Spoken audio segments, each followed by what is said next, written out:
안녕하십니까. 위자현 변호사입니다. 오늘은 J1 비자에 대해서 말씀드리고자 합니다.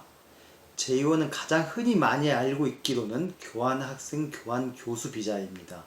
그래서 한국에서 미국의 대학으로 교환교수나 교환학생을 오거나 또는 언론인, 고급 공무원들이 미국의 대학교에 연수가 오는 경우에도 사용이 되고 있습니다. 그런데 이제 많은 분들한테 어필할 수 있는 거는 J1 중에 인턴이나 트레이니라고 해서 자기의 대학교 전공 관련 분야의 업무를 미국에 와서 배우는 경우가 있습니다.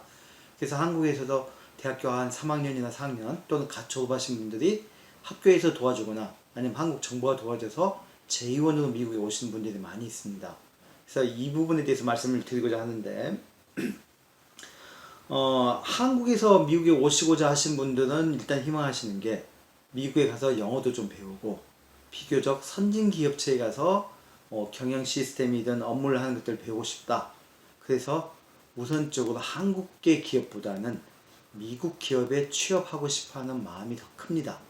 그래서 그 심정을 이해를 하고는 있는데 현실적으로 아주 어렵습니다.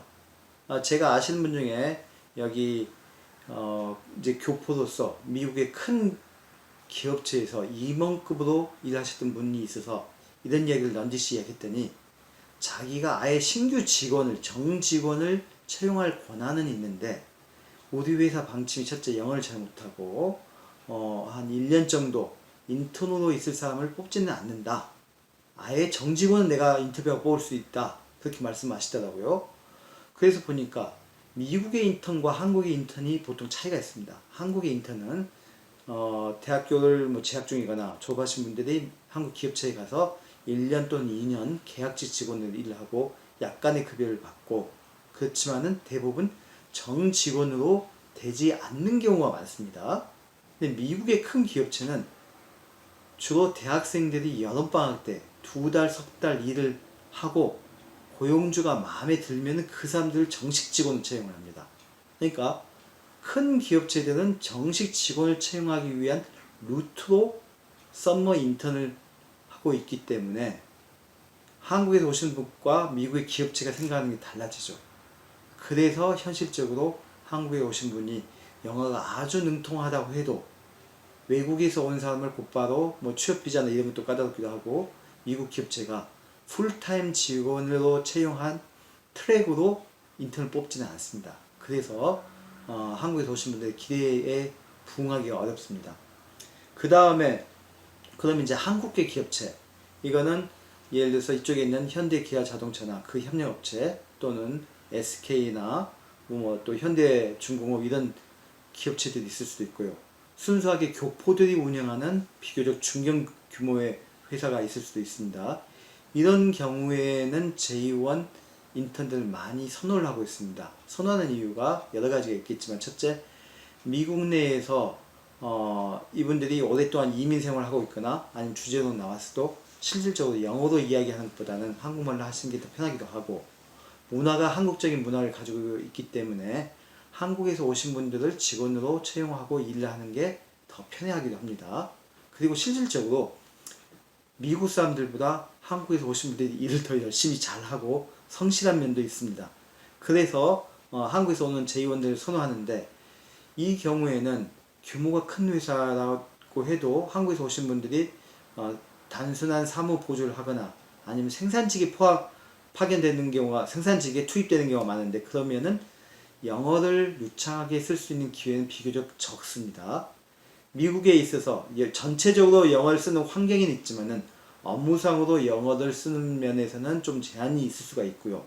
그리고 이제 고용주나 주로 상대하시는 분, 매니저급들이 한인 교포들이기 때문에 한국 문화가 좀 남아있는 분들 면이 있어서 편할 수도 있고 또 기대에 부응하지 못할 수도 있습니다.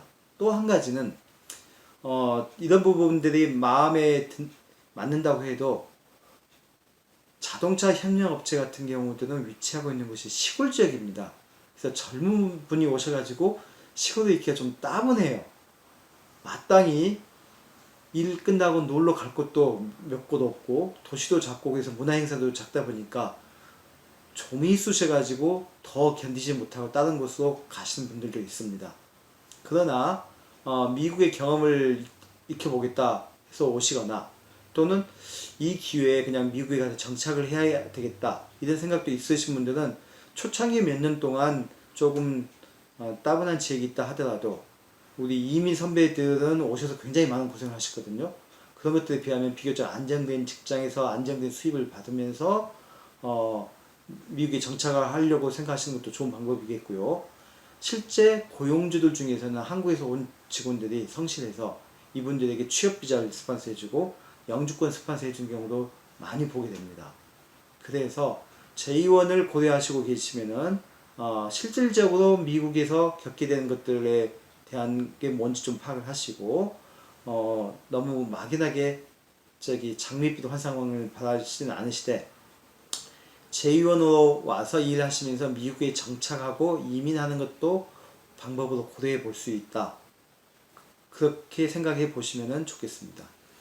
퀘스천 질문 하나 할게요. 네.